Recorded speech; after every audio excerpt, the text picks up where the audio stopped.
watching us live on Newsx, YouTube, and well, another game, another ODI game, and another record set by Virat by Kohli. Virat Kohli. We're going to be talking about it more, but asking the very, very pertinent question. When it comes to Virat Kohli these days, there's only one player you compare him with, and that's the god of cricket, Sachin Tendulkar. I'm Siddharth, with me is Kashish, and we're going to talk about all the possible scenarios through which Virat Kohli, well, is now playing one format, can possibly reach that mark of 100 centuries. Firstly, talking about yesterday's innings, because that's there's obviously a very factor of recency to it.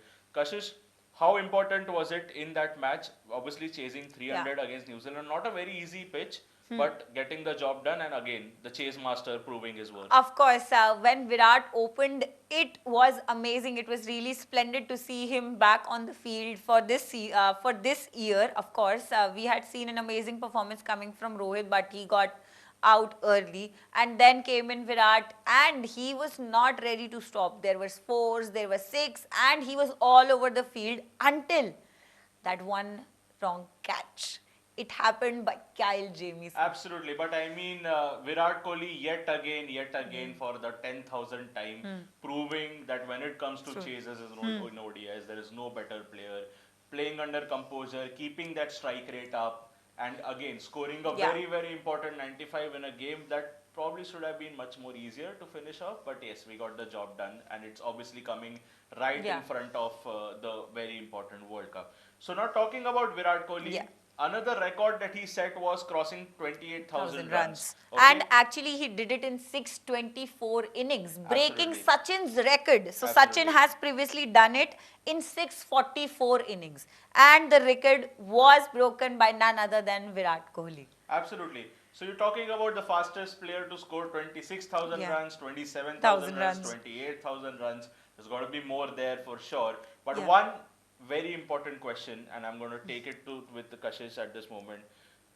When we talk about cricket and ODI cricket and cricket all over, Sachin Tendulkar, the 100-run mark, Virat Kohli said that to beat that record in this lifetime, in this generation, is something that's going to be very, very difficult to do. Okay, let's remember the fact that Kohli is not playing tests anymore. He's just playing the ODIs. How much more time he has? If you talk about his fitness, possibly 50 more years. But that's not going to be practically possible. Of course. But to get those extra hundreds and crossing that 100 marks, do you think it's possible? See, we can only predict, but we cannot be very certain about it because, see, when it comes to Virat, he sometimes does some mistakes here and there.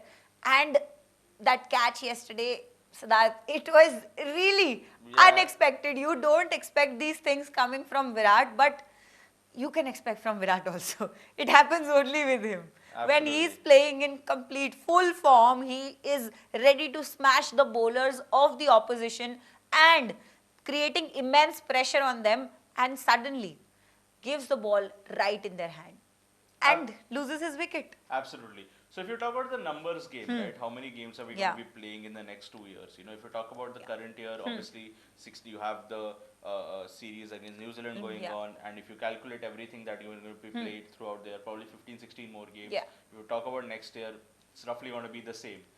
So right now, the runs that Sachin Tendulkar, he has 34,357 runs. He is topping the list of most international runs.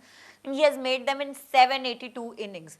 While Virat, who yesterday broke Kumar Sangakkara's record, he has made 28,017 runs in 624 innings. So around 7,000 runs he has to make to actually break Sachin's record. So that looks more or less unlikely because if you talk about 7,000 runs, you'll probably say that Virat has to play at least 80 more years to possibly get through that mark.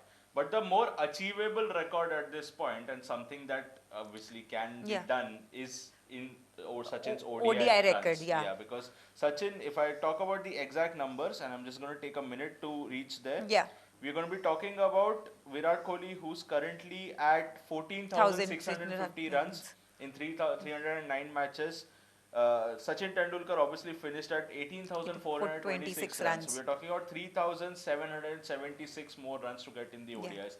that still is something that's gettable. Of course. Obviously, I don't think even that's possible at this age. But Kashish, who's a great big Kohli Of fan, course. by the way, might disagree with me. Yeah, I do disagree with you because with his current form, I think it is possible and they have some ODI series lined up in this year.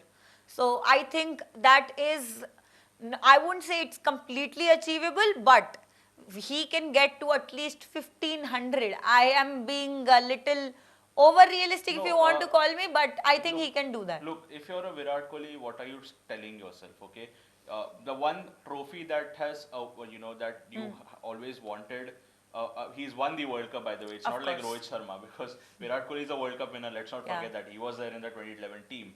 So possibly in terms of winning the trophies, Yeah. the one thing that he's not won is the ICC Test Championship, and that's no longer possible because Virat Kohli is now retired from Test cricket. In ODIs, what is the motivation that Kohli has besides winning that the ODI World Cup once again and becoming one of the very few players to win it twice? I can think of punter, I can think of very few players who've done that, or mostly Australians they're going to be. But what if you're a Virat Kohli, you're thinking, okay, that is obviously the goal. But besides that, yes, why why wouldn't he want to become the greatest run scorer of all time in the ODS? A format that I think he's owned, he's made it its own. He's the greatest ODI batsman to ever play the game. Sachin Tendulkar overall, but in the ODIs, would probably say Virat Kohli is now surpassed him, considering his success rate in the chases. So yes, 3,777 runs. We're talking about 16, 17, 20 games before he reached the World Cup. But if you were to score 3,777 runs. So I'll actually break it down for you. So India is before the ODI World Cup next year. So India is likely to play 36 to 42 ODI matches, which is going to include the Asia Cup and the World Cup. And assuming that Virat is going to feature in around 39 of those 36 to 42 matches, he has to have an average 97 runs per match for over 2 years to break Sachin's record. So you probably have to see Virat Kohli, match the average of Don Bradman if for the rest of his career. That obviously we are obviously counting the fact that this scenario exists if he's retiring at the ODI World Cup, which is not necessary. Because if you're talking about Virat Kohli and his fitness in the ODI format, that is not even a question anymore. That is not a question for Rohit, and that is not a question for Virat. You cannot question their fitness anymore. Absolutely. So you're possibly talking, if you're talking about say an average of 70, which is achievable, which is obviously still high, but for Virat Kohli to do it, it's not impossible. You'd probably say he could get there, if you give him those extra 2-3 years, if he's out there to chase that, obviously right now in the setup, he's the most important player in that ODI setup besides Rohit Sharma. I don't see it changing 3 years later as well. So would you say, if you're a Virat Kohli, I'm going to literally ask you to stick your neck out here, would you consider playing beyond the World Cup, considering the fact that you won the World Cup just for this feat? Actually, being Virat Kohli, so yesterday he came out and actually when he received his Man of the Match award, he was like, I am no longer considering, I'm no longer even looking at the records that I've set, and all those things he keeps saying. So I personally think that he might retire. He might retire after the World Cup. I am not saying it, but you cannot predict when it's Virat Kohli because his previous statements have always been like, once I'm out of the game, I'm completely out of the game. Things are heading in that direction, obviously. We've seen players who've retired from the national team and then gone on to have a very long career when it comes to the IPL. We've seen MS Dhoni, who's still playing, by the way. Exactly. We are talking about Virat Kohli's retirement. Here's MS Dhoni still playing. So, in the IPL. If I would speak to Virat, if I was Rajkumar Sharma or someone who is his coach, I would tell him, just go for it. Because in terms of fitness, you're up there. In terms of run scoring, you're up there. What's left? You're not playing the tests anymore. You're not playing the T20s anymore. So anyway, in a year, possibly you're going to be playing 30 odd matches. Exactly. Why not just go maybe play till the next Champions Trophy, and get that big record. In fact, if I'm Sachin Tendulkar, I would also want him. I would actually be wanting Kohli to break my record because he's always said it. We saw it during the 50th, 51st century as well. when he scored that, the 50th century rather, when he scored that, the most happiest person in the stadium was Sachin Tendulkar. Sachin Tendulkar. So it's a very, very interesting situation. Yeah. What we can hope for certainly is the fact that he keeps scoring runs, keeps smashing records, and gets us that World Cup next year. Keep bringing smile to the faces of all Indian fans. Absolutely. We would love Kohli to play forever. Thank you for watching this video with me, Siddharth, and my colleague Kashish to discuss whether Virat Kohli can break Sachin's record. He's broken many of them, so why not this as well? Thank you for watching. For more such videos, subscribe to the Newsx YouTube channel, hit the bell icon.